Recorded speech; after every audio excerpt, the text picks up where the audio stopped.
tempat di dunia yang paling berbahaya itu di mana? Gimana katanya? Ini kata Arabi loh ya. Ah. Arabi yang ngomong loh. Tempat yang paling berbahaya di dunia itu di mana? Di Israel. Saya orang Yahudi. Saya sudah tinggal di Inggris itu kira-kira 36 tahun. Saya malah nggak pernah ngeliat tentara Inggris itu kayak apa. Ya, in real life maksudnya. Ya. Tetapi di Israel coba, anak-anak itu udah tahu segala macam senjata, udah tahu segala macam tank, udah tahu segala macam pemusnah gitu lah istilahnya. Jadi di sono tuh memang dari kecil tuh memang sudah di apa namanya? Brainwash. Iya.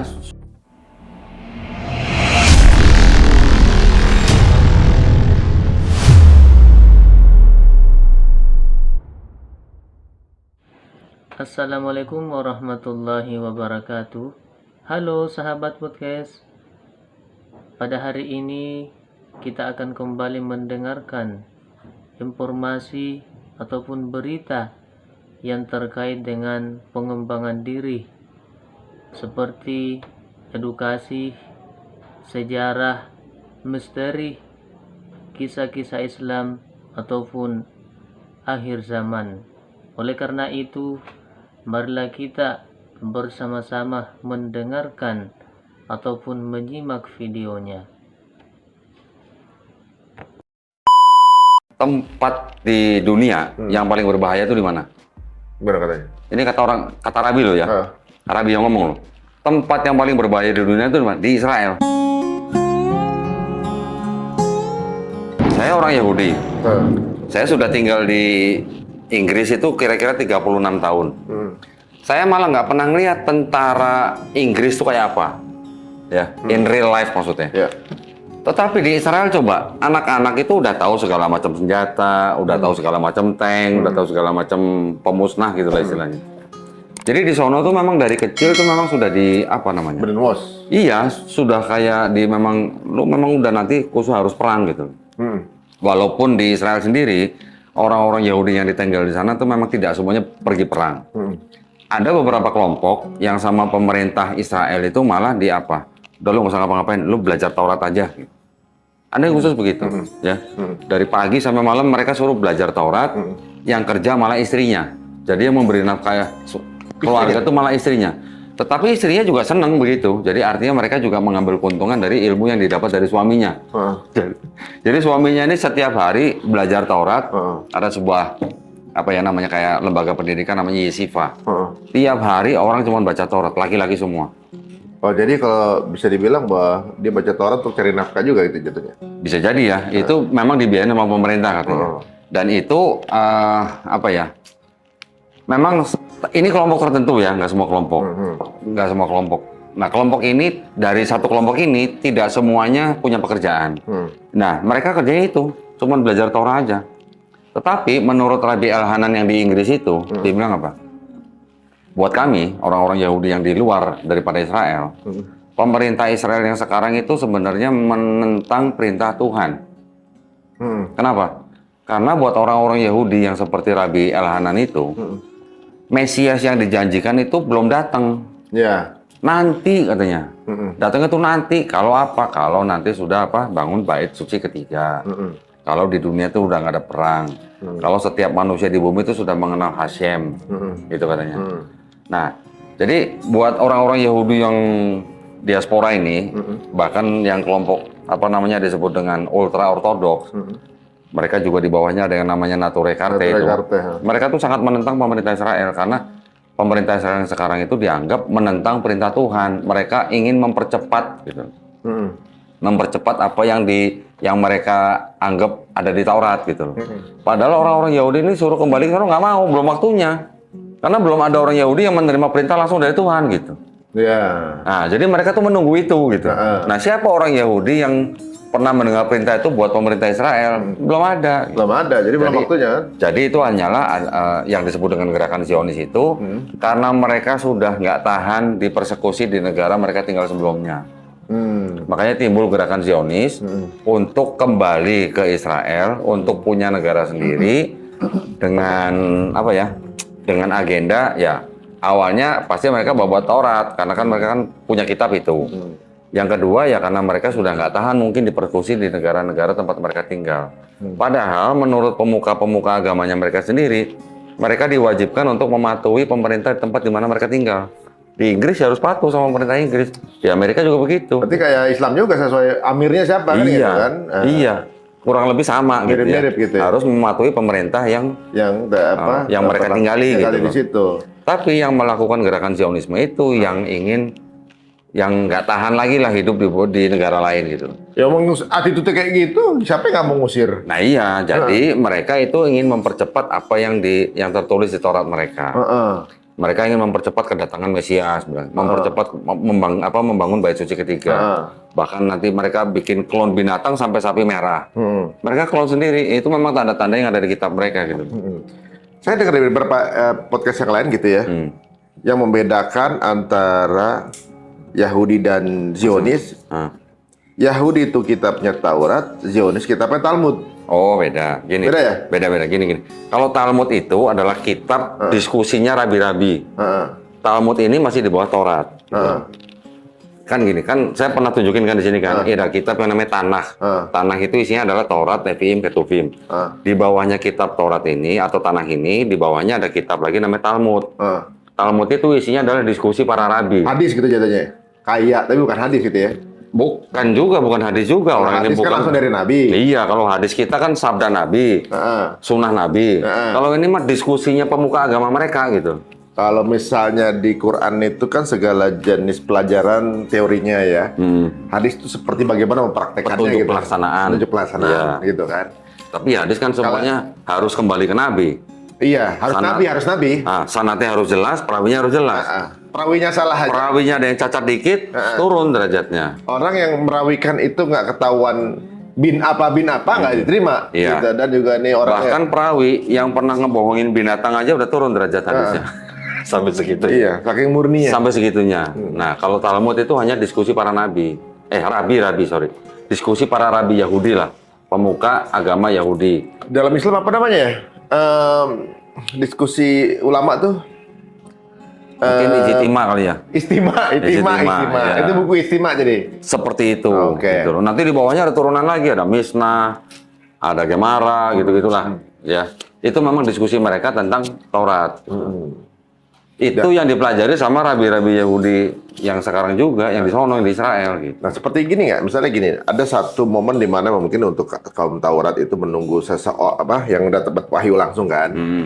Nah, Zionis itu kalau dalam Islam sebelum turunnya Nabi Isa datang Dajjal dulu kan gitu kan? Konsepnya sedikit berbeda sih. Enggak, maksudnya Nabi Isa datang turun udah ada Dajjal duluan di sini nih. Iya. Kayak gitu. Ya, Mesayasnya gitu turun. Iya. Ada Dajjal untuk dibunuh sama beliau gitu kan. Ya. Nah, gitu.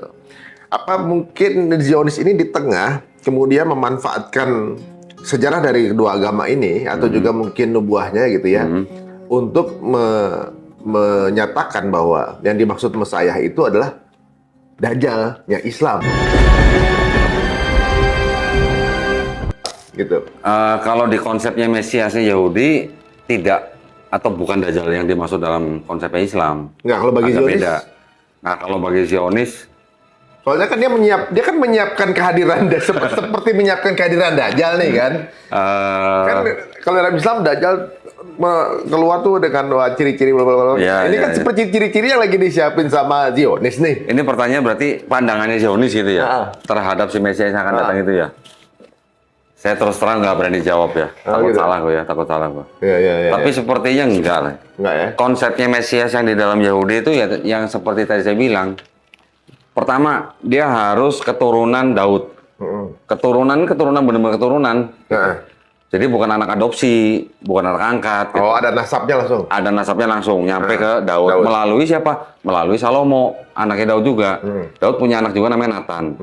Kalau yang lewat Nathan pasti bukan Mesias yang bukan Nathan Yahweh itu ya. Bukan. Yang Mesias itu nanti harus keturunan Daud melalui Salomo gitu. Nah, dia nanti datang kalau di dunia ini sudah nggak ada perang. Ya, sudah nggak ada perang. Orang sudah tidak angkat senjata. Dia nanti akan datang kalau semua orang sudah mengetahui atau mengenal Hashem. Hashem itu Tuhan. Dia akan datang nanti kalau di dunia ini apa namanya sudah dibangun bait suci ketiga. Nah, ini yang dipercepat sama orang-orang Zionis. Proses ini. Iya. Salah satunya yang bait suci ketiga itu. Nanti ada lagi tanda sapi merah gitu. Udah disiapin semua kan? Udah, kita pernah lihat mungkin fotonya ya. Nggak tahu itu bener apa enggak sih ya. Tapi sudah ada upaya-upaya ke situ. Gitu. Iya. Terus yang apa? Haikal Salomo itu, Haikal Sulaiman itu. Bait suci kan? Bait sucinya udah disiapin. Mungkin kita nggak bisa buktikan secara langsung, tetapi kan upayanya sudah ada. Ya kan? Karena mereka kan sekarang cuma tinggal punya tembok ratapan. Di situ juga ada Masjid Al-Aqsa, ada Dome of the Rock. Kemarin habis dilihatin fotonya sampai Haikal kemarin. Nah, jadi kayaknya memang proses itu udah berjalan. Iya. Udah berjalan. Mungkin nggak bisa buktikan secara langsung, tetapi kan kita sudah tahu ada upaya-upaya seperti itu gitu loh. Tapi kalau sekarang kita telusuri lagi ke belakang, sepanjang sejarah, kalau yang kita sebut dengan Yerusalem, agama apa yang paling lama bercokol di Yerusalem? Sepanjang sejarah gitu. Ternyata Islam. Islam itu memerintah di Yerusalem kurang lebih hampir 1.300 tahun. Kristen kurang lebih 1.200 tahun, beda 100 tahun. Yang Yahudi malah kalah lama gitu, yang memerintah loh ya. Kan kita tahu kalau kita lihat sejarahnya Yerusalem sendiri ya.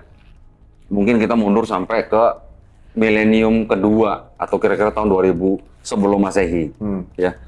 Habis itu kan baru kita tahu lagi ada kejadian yang kita dengar atau kita baca bangsa Israel yang tadinya di bawah penguasaan Mesir atau yang bangsa Israel jadi budak di Mesir dikeluarkan oleh Nabi Musa kemudian dibawa ke Kanaan. Kanaan ini kan Yerusalem ya. Yerusalem ada di Kanaan. Sebelum Nabi Musa masuk ke situ kan sudah ada bangsa Kanaan atau yang disebut Canaanites gitulah. Kanaan itu udah ribuan tahun sebelum ada Nabi Musa bawa bangsa Israel ke dalam situ sudah ada. Kaum Jabarian beda ya? Jabarian kan? Jabarian. Ya, yang waktu mereka kepengen masuk ke dalam tembok Jericho itu kan, yang kemudian masuk bareng Nabi Yosua. Oh iya, yang dipimpin oleh penerus Nabi Musa, Yosua bin Nun. Gitu Yosua kan? bin Nun itu. Iya. Kan Jabarian itu Kanaan ya? Beda? Iya, itu masuk ke dalam tanah Kanaan. Tanah Kanaan. Nah, dari situ kan kita tahu sejarahnya lagi. Setelah bangsa Israel menjadi apa namanya? Suku-suku itu kan dipimpin hakim-hakim. Kemudian mereka minta untuk menjadi kerajaan.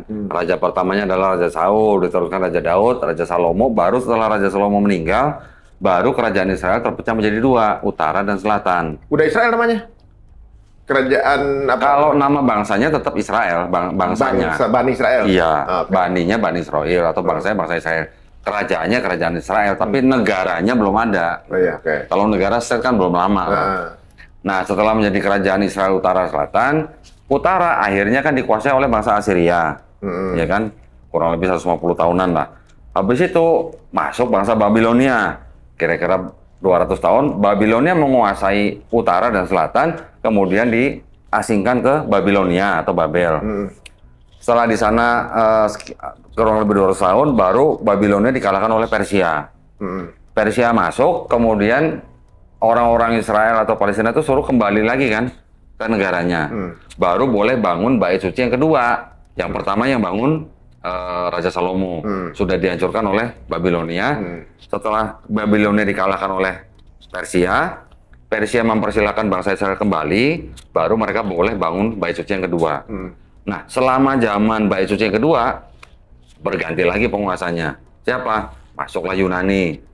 Alexander the Great, itu juga udah cukup lama. Setelah Yunani masuk, ada pemberontakan beberapa kali, baru Romawi masuk. Romawi kurang lebih aja udah 600 tahun. Jadi kalau kita total bangsa-bangsa yang menguasai di Yerusalem itu, kita rekap, justru malah Islam paling lama. Kenapa? Karena semenjak Umar bin Khattab menguasai kota Yerusalem, itu aja berlangsung sudah kurang lebih berapa? 600 tahunan. 600 tahun. Belum lagi nanti apa namanya penguasa-penguasa dari Islam, Ottoman, Utsmaniyah gitu-gitu. Itu di total paling lama justru Islam malah 1.300 tahun. Oh, jadi secara legitimate pemerintahan justru orang Yahudi cuma sebentar. Sebentar malah, nggak lama. Cuma orangnya di situ. Ya.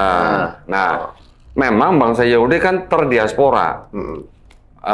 Apa namanya? Pada waktu Babilonia terdiaspora, pada waktu bait suci kedua dihancurkan juga terdiaspora. Mungkin saya tunjukin, mau nggak ada semacam kayak timeline gitu loh, atau kayak ada semacam storyline gitu ya. Jadi ada timeline by data historinya ya mungkin ya biar mungkin bisa dipahami lebih mudah ya. Mungkin kalau misalnya teman-teman bisa cari literaturnya atau mungkin dan literatur ini tidak hanya literatur dari kalangan Kristen tapi di Islam juga ada literaturnya gitu ya. Kita tahu lah ya, bangsa Israel kan baru disebut sebagai bangsa Israel atau Bani Israel kan setelah ada 12 suku anak daripada Nabi Yakub. Ya. Nabi Yakub alaihissalam punya istri 4, 2 wanita merdeka, 2 ini budaknya dari 2 wanita merdeka itu kan. Yang pertama kan namanya Lea, dia punya anak Ruben, Simeon, Lewi, Yehuda, Isakar, Zebulon. Yang kedua istrinya namanya Rahel, punya anak Yusuf, Benyamin. Yang ketiga Bilha, ini budak nih, dia punya anak Dan dan Naftali. Baru terakhir Zilpa punya anak Gad dan Asher. Baru setelah kita tahu kisah Nabi Yusuf yang dibuang oleh saudara-saudaranya, dibuang ke sumur, kemudian dijual ke orang Midian, terus kemudian dijual ke Mesir, sampai akhirnya Nabi Yusuf menjadi pejabat di Mesir, penguasa di Mesir. Pada waktu kelaparan, saudara-saudaranya yang dari kanan ini datang ke Mesir untuk cari makan. Malah dikasih tanda supaya mereka kembali lagi gitu. Karena waktu pulang kan dikasih perak atau apalah di gandumnya gitu. Akhirnya setelah pulang baru mereka bawa hijrah gitulah. Nabi Yakubnya dan anak-anak yang lain sampai hijrah ke Mesir. Tetapi setelah di Mesir beranak pinak malah jadi budak selama lebih dari 4 abad.